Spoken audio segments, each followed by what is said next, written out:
नमस्कार, मैं हूं राजेंद्र देव और आप देख रहे हैं जीत जाएंगे हम। लॉकडाउन 4 का आज पहला दिन है और इसको लेकर शहर शहर क्या तैयारियां हैं, प्रशासन इसके लिए कितना तैयार है और खुद लोग लॉकडाउन 4 के लिए कितने तैयार हैं, आज इसका शहर शहर हम जायजा लेंगे। और इसके लिए हमारे साथ जुड़ गए हैं देहरादून के जिलाधिकारी आशीष श्रीवास्तव जी और इसके अलावा बबलू कुमार हमारे साथ जुड़ गए हैं आगरा के एसएसपी। आप दोनों का बहुत स्वागत, बहुत अभिनंदन एबीपी गंगा के इस खास कार्यक्रम में। चूंकि आज लॉकडाउन जो 4 है उसका पहला दिन है और आंकड़े लगातार भारत में भी बढ़ रहे हैं और सूबों में भी बढ़ रहे हैं। इसके बीच में रिलैक्सेशन प्रशासन के लिए बड़ी चुनौती है और इसीलिए बात करने के लिए हमारे साथ आप दोनों लोग हैं। और इसके लिए पहले मैं आशीष श्रीवास्तव जी के पास जाऊंगा, देहरादून। आशीष जी, देहरादून में भी ग्राफ ऊपर गया है। जब पहला लॉकडाउन अनाउंस हुआ था तब से आज तक वहां पर भी मामले बढ़े हैं और बढ़ते जा रहे हैं। अब ज्यादा रिलैक्सेशंस की बात हो रही है, गवर्नमेंट भी ऐसी डिमांड कर रही थी, तो जिम्मेदारी आप लोगों पर है कि आप लोग कैसे चीजों को कंट्रोल करेंगे, काबू करेंगे। क्या योजना है आपके पास? जी नमस्ते। देहरादून में 15 मार्च को पहला केस आया था और अभी लगभग 2 महीने का समय हमारा बीत गया है जी। और आज हमारे पास 46 केसेस हैं और जिसमें से 19 एक्टिव केसेस हैं और 26 केसेस ठीक होकर के जा चुके हैं। एक हमारे यहाँ डेथ है, बट वो किसी अदर रीज़न से एम्स ऋषिकेश में हुई है। अभी जो हमारी तैयारियां हैं वो पूरी तरीके से वेल इन प्लेस हैं। तो एक्चुअल चैलेंज है अभी जो बाहर से उत्तराखंड के प्रवासी हैं जो यहाँ पर आ रहे हैं, क्योंकि कम्युनिटी के अंदर अभी पिछले 20 दिनों से आसपास से कोई भी नया केस नहीं था जी। लेकिन जब से ये लोग आ रहे हैं तब से थोड़ी केसेस में नंबर बढ़े हैं हमारे। लेकिन हमने इसके लिए तैयारियां की हुई हैं कि देहरादून के जितने भी बॉर्डर हैं जी जी, उन सभी बॉर्डर्स पर हमने रैंडम सैम्पलिंग की हुई है और उसमें हमने एक इंडेक्स रिस्क का डिसाइड किया हुआ है। तो उसके वजह से हम लगभग बॉर्डर्स पर भी आज की डेट में हम 200 से 250 सैंपल्स ले लेते हैं और इन्हीं सैम्पलिंग का फ़ायदा ये हो रहा है कि हम ऐसे लोगों को बाहर ही निकाल पा रहे हैं, उन्हें कम्युनिटी में अंदर नहीं मिलने दे रहे हैं जिनको ऐसे पॉजिटिव केसेस हैं, जिनको ऐसे लक्षण हैं। तो ये किया जा रहा है। इसके अलावा जो अगर मार्केट वगैरह खोलने की बात है वो ये है कि 50% शॉप्स एक दिन खुलती हैं, 50% शॉप्स दूसरे दिन खुलती हैं, जिससे कि सोशल डिस्टेंसिंग बनाई जा सके और मार्केट क्राउड नहीं हो सके। देखिए, अल्टीमेटली जो हमारा एम है और जिस पर हम फोकस कर रहे हैं कि ज़्यादा से ज़्यादा हम सैम्पलिंग कर पाएँ और ऐसे सारे लोगों को जिनके अंदर लक्षण है, जो पॉजिटिव केसेस हैं, उनको हम लोगों में मिक्सअप ही नहीं होने दें। ठीक है आशीष जी, ये आपका एम है। अब हम वाराणसी के जिलाधिकारी से बात करते हैं। कौशल राज शर्मा जी हमारे साथ जुड़ गए और उसके बाद हम आगरा के एसएसपी से बात करेंगे। कौशल राज जी, स्वागत है आपका। आप थोड़े विलंब से आए, लेकिन चर्चा यहाँ पर ये चल रही है कि जो रिलैक्सेशंस हैं वो कितना बड़ा चैलेंज आपके लिए होने वाले हैं। मैंने अभी देहरादून के जिलाधिकारी महोदय यहाँ पर बैठे हुए हैं, उनसे पूछा, वो ये कह रहे हैं कि लोगों के आने की वजह से जो प्रवासी मजदूर हैं और आप दूसरे राज्यों से, दूसरे शहरों से पहुँचे हैं, उसकी वजह से केसेस कुछ नए आए हैं। वाराणसी में भी हमने देखा है बहुत तेजी से मामले पिछले कुछ दिनों में बढ़े हैं, जो शुरुआत में ना के बराबर थे। तो जाहिर सी बात है चैलेंज भी बढ़ा है और रिलैक्सेशन का चैलेंज आपके सामने नया खड़ा है। कैसे निपटने वाले हैं आप? रिलैक्सेशन की जहाँ तक बात है उसमें 3-4 कैटेगरीज में रिलैक्सेशन एक्सपेक्टेड होता है। सबसे पहले कंस्ट्रक्शन एक्टिविटी है, वो लगभग हम लोगों ने इन सिटू अलाउ की हुई है, रूरल एरिया में सारी की सारी अलाउड हैं। इसके बाद जितना भी ऑफिस वर्क होता है वो सारा 1/3 कैपेसिटी पे एज एंड व्हेन नीड है, वहाँ पे भी हम लोगों ने कोशिश की है कि वो पहले ही चालू हो जाए। इसके बाद हमारा जो मेन मार्केट एरिया की एक्टिविटी होती हैं, उन एक्टिविटीज़ के लिए रिलैक्सेशन में फ़िलहाल बहुत ही स्ट्रिक्ट प्रोविजंस हैं कि केवल इसेंशियल कमोडिटीज़ की शॉप्स खुल पा रही हैं। लेकिन जैसे ही हम लोगों का ये लॉकडाउन 4 के निर्देश आते हैं, उस पर डिपेंड करता है कि हम आगे के भी निर्देश को कैसे लेंगे। यूपी के निर्देश अभी आज शाम तक जारी हो जाएंगे, उसके अकॉर्डिंग निर्णय लिया जाएगा। और इसके अलावा भी जो बाकी इश्यूज होते हैं, जैसे मॉल्स के हैं, रिलीजियस प्लेसेस के हैं, उसमें अभी भी भारत सरकार ने क्योंकि स्ट्रिंजेंट प्रोविजंस लगाए हैं तो वो आगे भी कंटिन्यू रहेंगे। इन सारी एक्टिविटीज़ पर लॉकडाउन डिपेंड करता है। अधिकतर इसमें रेस्टलेसनेस होती है वो मार्केट एक्टिविटीज़ को लेके होती है कि हर कोई व्यापारी वर्ग चाहता है कि उनकी एक्टिविटीज़ को खोल दिया जाए। इसेंशियल कमोडिटीज़ के अलावा हम लोग सभी को अकोमोडेट करने की कोशिश कर रहे हैं, चाहे उनका रोस्टर डे वाइज बनाना पड़े और चाहे उनका रोस्टर टाइम वाइज बनाना पड़े, पर कोशिश यही होगी कि हर इकोनॉमिक एक्टिविटी को थोड़ा थोड़ा टाइम वीक में अवेलेबल हो जाए ताकि वो अपना काम शुरू कर सकें। इसी के बीच माइग्रेंट लेबर का इशू भी चल रहा है। पिछले 1.5-2 महीने में 3 वेव माइग्रेंट लेबर की आ चुकी हैं। सबसे पहले मुंबई से ट्रेन के माध्यम से काफ़ी लोग इवैक्यूएट किए गए थे 1.5 महीना पहले। इसके बाद दिल्ली बॉर्डर से इवैक्यूएशन की सेकेंड वेव आई थी और अब तीसरी वेव जो पूरे देश से आ रही है ये सबसे लंबी है और लगभग 10 दिन इसको चलते हुए हो गए हैं। इसी में अब जो इन्फ्लक्स है वो तेज़ी से बढ़ा है और ये भी मानना बिल्कुल सही होगा कि इसकी वजह से कुछ संक्रमण भी बढ़ा है। वाराणसी में जैसे 96 केसेज अब तक आ चुके हैं, उनमें 10 संक्रमण वाले लोगों के पिछले 1 हफ्ते में आए हैं, तो लगभग 10% लोग हैं वो लौटने वाले हैं जो संक्रमित है, अधिकतर गुजरात और महाराष्ट्र से। तो ये चैलेंज तो होगा, लेकिन कोशिश हमने की है कि माइग्रेंट लेबर का इशू है वो नॉर्मल शहरवासियों को इंटरफेयर ना करने की आवश्यकता पड़े। जितना भी माइग्रेशन है वो शहर से बाहर रखा गया है। हाईवेज पे कैंप लगाए गए हैं, वहाँ फीडर बसेस लगाई गई हैं, उसी के थ्रू शहर के मोहल्लों में उनको ड्रॉप करवाया जाता है और ग्रामीण क्षेत्रों में ड्रॉप करवाया जाता है। दूसरे सिटीज़ में और दूसरे प्रदेशों में लोगों को भेजना होता है, वो भी सारा के सारा हाईवेज पे कैंप लगा के किया जा रहा है या रेलवे स्टेशन के माध्यम से किया जा रहा है। नॉर्मल शहरवासी का इंटरेक्शन माइग्रेंट लेबर से नहीं हो रहा है, इसलिए जो इन्फेक्शन है वो कॉमन शहरवासी में तो नहीं, बट जहाँ भी वो जाके अल्टीमेटली रिजाइड करेंगे, अपने गली मोहल्ले में पहुँचेंगे, वहाँ थोड़ा इशू रहता है। उसके लिए स्ट्रिक्ट होम क्वारंटाइन ही एकमात्र विकल्प है, उसी को हम लोग लागू करवा रहे हैं। ठीक है, आपने बताया कि जो माइग्रेंट लेबर्स हैं इनकी वजह से आपकी दिक्कत बढ़ी है। हम आगरा के एसएसपी से बात करेंगे, क्योंकि आगरा सबसे ज़्यादा प्रभावित इलाका है उत्तर प्रदेश में। तो वहाँ पर जब ये रिलैक्सेशंस लागू होंगे तो जाहिर सी बात है, पहले ही चैलेंज बहुत बड़ा था, अब और ज़्यादा बढ़ने वाला है। बबलू कुमार जी, दर्शकों को बताइए आगरा में आप क्या खास करने वाले हैं आने वाले दिनों में? देखिए, आगरा में जैसे आपने भी बताया कि यहाँ संख्याएं बहुत थी जी, और उसके कुछ कारण भी रहे, जिसमें हम लोगों ने काफ़ी संख्या में सैम्पलिंग हमारी यहाँ सबसे ज़्यादा हुई। करीब 10,000 से ज़्यादा सैम्पलिंग हम लोगों ने अभी तक कराए हैं। और उसके बाद सैम्पलिंग कराने से जो पॉजिटिव केसेस हमारे निकल के आए, उसमें हमारी डॉक्टर की टीम, क्राइम ब्रांच की टीम, सर्विलांस की टीम, कॉन्टैक्ट ट्रेसिंग हम लोगों ने काफ़ी हद तक कराया है, जिससे कि हमारे जितने भी पॉजिटिव पेशेंट के प्राइमरी कॉन्टैक्ट और सेकेंडरी कॉन्टैक्ट से उन सभी लोगों को हमने कैच किया, उनकी सैम्पलिंग कराई और हमारी संख्या बढ़ी भी है। लेकिन जो रिसेंट टाइम पे जो हम लोगों ने बीच में मैसिव सैम्पलिंग कराई थी, जिससे हमारी संख्या बढ़ी थी, जी। अभी देखने में हमारे कुल जो है करीब 600 के आसपास लोग जो है वो ठीक होकर डिस्चार्ज हो चुके हैं और करीब 200 के आसपास हमारे अभी भी पॉजिटिव केसेस हैं। इसमें हम लोगों ने जो सबसे मेजर स्ट्रेटजी ली थी, वो अपने हॉट स्पॉट जो हमारा कंटेनमेंट जोन था, उसकी हम लोगों ने पूरी तरीके से एनालिसिस कराई थी, उसको पूरा कंटेन किया था, 3 लेयर बैरिकेडिंग कराई थी और उसमें उस हॉट स्पॉट एरिया में कहीं कोई मूवमेंट ना हो, वहाँ से कोई आदमी बाहर ना जाए, वहाँ से कोई आदमी अनावश्यक घूमे नहीं, जिससे कि ये जो संक्रमण है उसका फैलाव ना हो।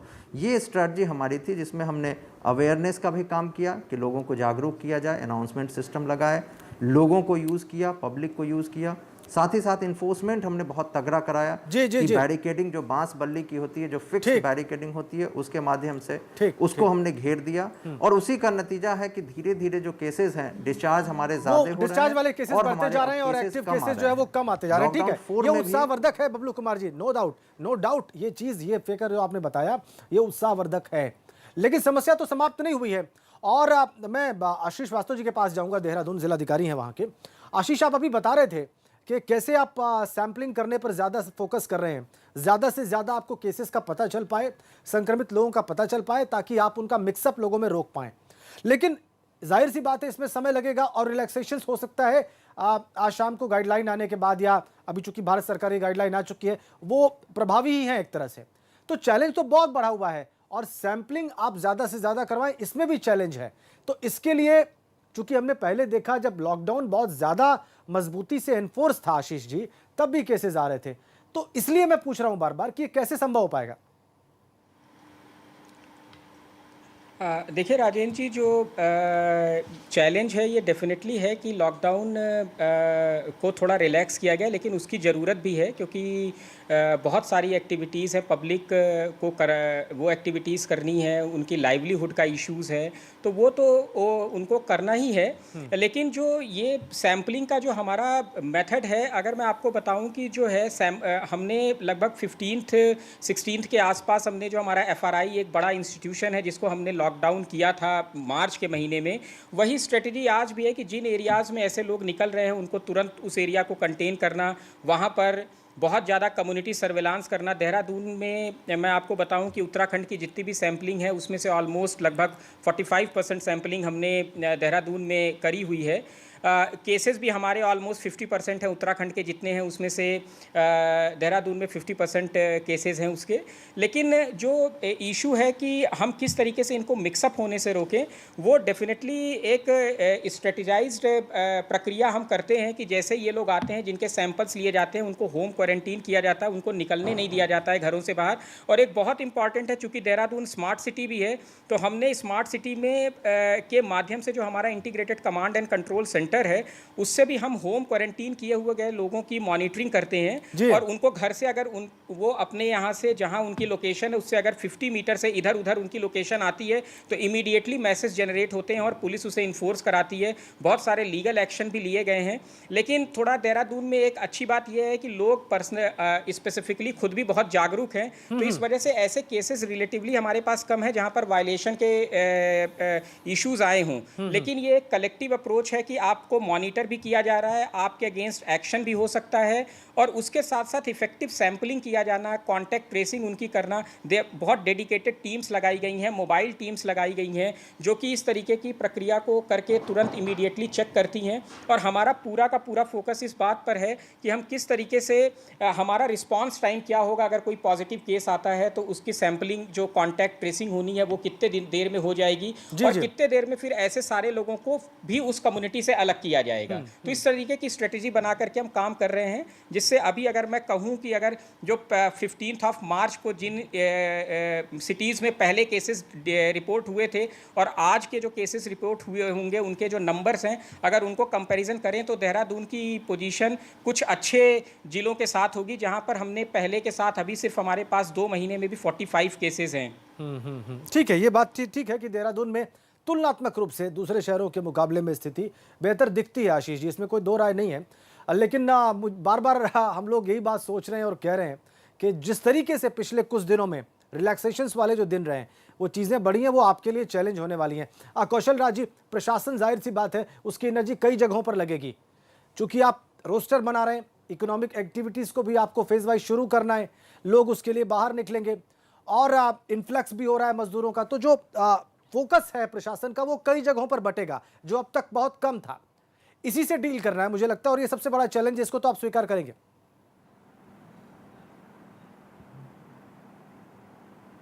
ये बहुत बड़ा चैलेंज रहेगा क्योंकि जो कंसंट्रेशन है अब कई जगह डाइवर्ट होंगी। जैसा आपने बताया कि लॉकडाउन खोलना है, लॉकडाउन खोलने में लाखों लोग अपना कारोबार दोबारा शुरू करेंगे, फैक्ट्री चालू हो चुकी हैं, कंस्ट्रक्शन साइट चालू हो चुकी हैं और अब मार्केट भी चालू हो जाएंगे, तो उनको कंट्रोल करना अपने आप में एक बड़ा चैलेंज है। साथ ही साथ माइग्रेंट लोगों का जो इश्यूज़ है उसको डील करना, उनको भी कोई तकलीफ ना हो और उनको ठीक ठाक घर पे पहुंचाना, ये भी अपने आप में बड़ा चैलेंज है। तो इन चीज़ों को पहले से ही एंटिसिपेट किया हुआ था और उत्तर प्रदेश में तो माननीय मुख्यमंत्री जी के निर्देशन में ये चीज़ लगभग प्रति सप्ताह ही होती है, तो सबके एंटीसिपेशन में था। उसका लाभ ये हुआ है कि सभी टीमें लगभग एडवांस में तैयार हैं। जितने भी विभाग हैं उनके डिस्ट्रिक्ट लेवल ऑफिसर्स हैं, जितने एसोसिएटेड डिपार्टमेंट्स हैं उन लोगों को लगाया गया है, सेंट्रल गवर्नमेंट के डिपार्टमेंट्स हैं उन लोगों की हेल्प ली गई हैं, 3 बड़ी यूनिवर्सिटीज़ यहाँ पे हैं उनके स्टाफ की हेल्प भी ली जा रही है। इसके साथ सिविल डिफेंस के लोगों को, NCC NSS के वॉलंटियर्स को भी लगाया गया है। तो ये एंटीसिपेट करते हुए ये वर्कफोर्स को पहले से तैयार किया हुआ है और अकॉर्डिंगली हम लोग डिप्लॉय भी करते जा रहे हैं। छोटा सा उदाहरण मैं दूं तो जैसे ट्रांसपोर्टेशन के लिए अब ट्रेन लगभग हर ईस्टर्न यूपी के डिस्ट्रिक्ट में 10 से 15 प्रतिदिन आ रही हैं और इसको देखते हुए 20 से 25 हजार लोग स्टेशन पे उतरते हैं। तो शुरुआत में 2-3 ट्रेन जब आती थी तो कुछ बसेस से काम चल जाता था, वो बसेस बढ़ के ज़्यादा हुई, सारी रोडवेज की बसेस कंज्यूम हो गई। इसके बाद जो नेक्स्ट स्टेप था वो लिया गया, जो ट्रांसपोर्टर्स की बस थी वो लगाई गई। इसके बाद थर्ड स्टेप भी लिया गया, जो स्कूल बसेस थी वो भी लगाई गई। तो रिसोर्सेज जो हैं वो step by step plan already किए हुए हैं और जैसे ज़रूरत होती है वो मोबिलाइज़ किए जाते हैं। इसी तरह मैन पावर के रिसोर्सेज भी हम लोगों ने सब प्लान किए हुए हैं और आपने देखा होगा कि पिछले 1.5 महीने में जैसे जैसे उसकी ज़रूरत पड़ी वैसे वैसे उनको डिप्लॉय किया गया, उनको ट्रेन किया जाता है, उनको ब्रीफिंग दी जाती है, 1-2 दिन उनको सिखाया जाता है दूसरे अधिकारियों के साथ और फिर डिप्लॉयमेंट पर लगाया जाता है। तो कुल मिला के जैसे जैसे ज़रूरत पड़ती है वैसे हम यूज़ करते हैं।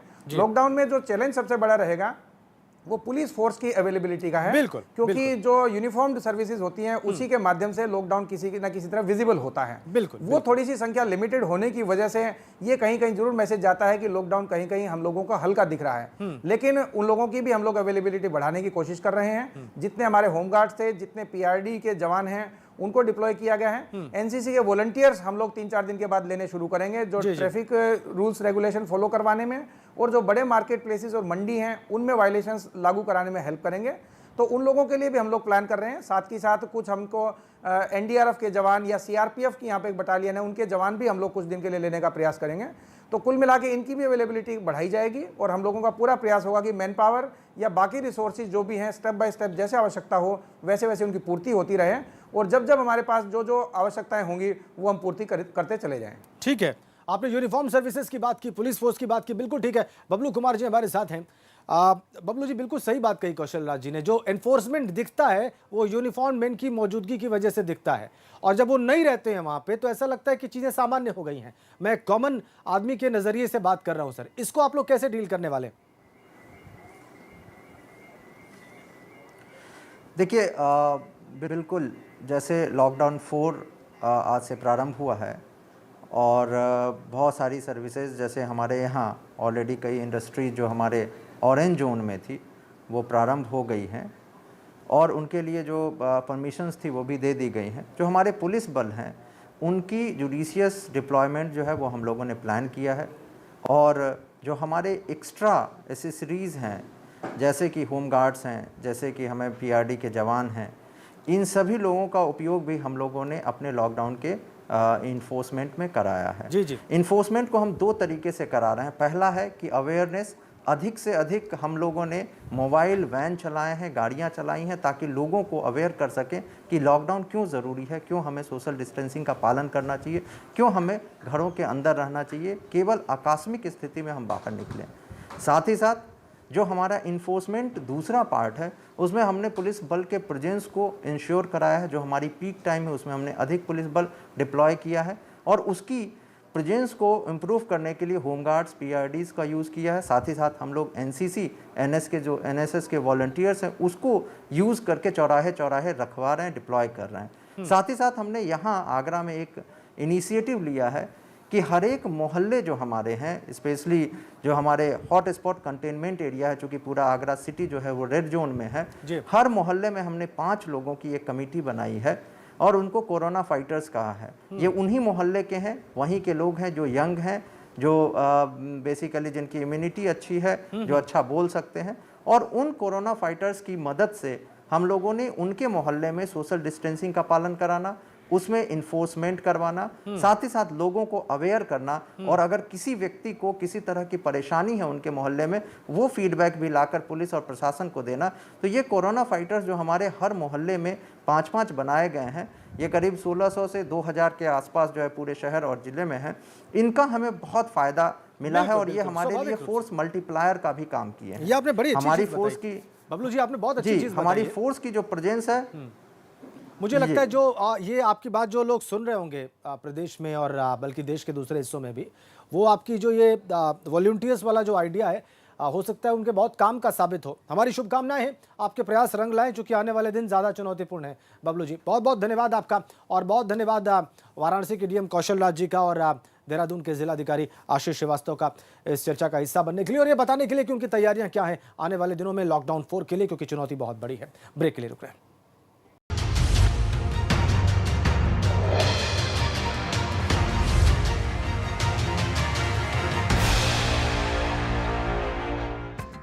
जी